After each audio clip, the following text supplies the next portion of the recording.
Game 2 this week, the second straight week that East Carolina has a Thursday game. This time the Pirates on the road. They can get to bowl eligibility with a win in this game, DG. They're 5-4, East Carolina is, visiting 3-6 Tulsa. Again, a Thursday game, 7:30, primetime slot on ESPN. Pirates, a 14-point road favorite.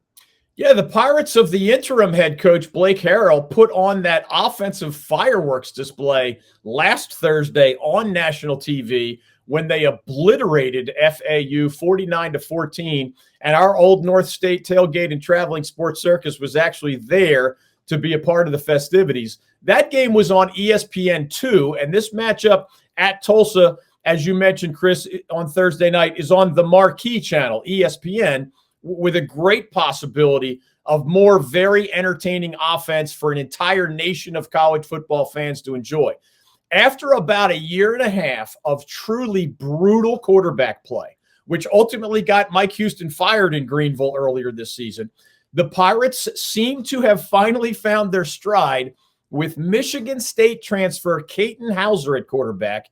And Tulsa, by the way, is dead last in the American Athletic Conference in scoring defense, with the Golden Hurricane giving up an average of more than 38 points per game.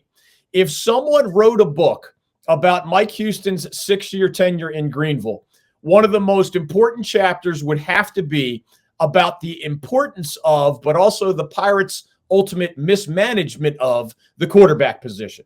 When Houston was hired by ECU before the 2019 season, he inherited a rising sophomore in Holton Ahlers, who was a heck of a player for the Pirates and ultimately fell just a hair short of making an NFL regular season roster.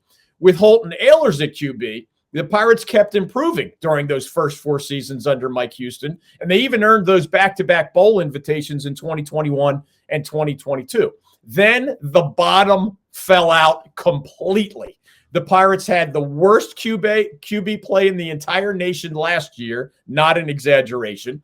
And with that Miami/Missouri transfer, Jake Garcia, at the controls earlier this season, under the new offensive coordinator, John David Baker from the SEC, the Pirates actually did make some strides, but they still turned the ball over a ton, and they just couldn't seem to hit on all cylinders. So finally, Mike Houston did start the redshirt sophomore Katin Hauser. He had only been a backup at Michigan State these last 2 years, at undefeated Army back on October 19th. The Pirates did lose that game, but that was mainly because they couldn't stop Army's triple option offense. Hauser played fairly well against the nationally ranked Black Knights, and then he threw 5 touchdown passes in ECU's 56-34 win over Temple. And then, most recently, he had by far the best game of his entire college career. That was last Thursday in that 49-14 victory over Florida Atlantic, completing 17 of his 22 passing attempts for 343 yards, 5 more touchdown passes, and this time no interceptions. That is about as good as it gets.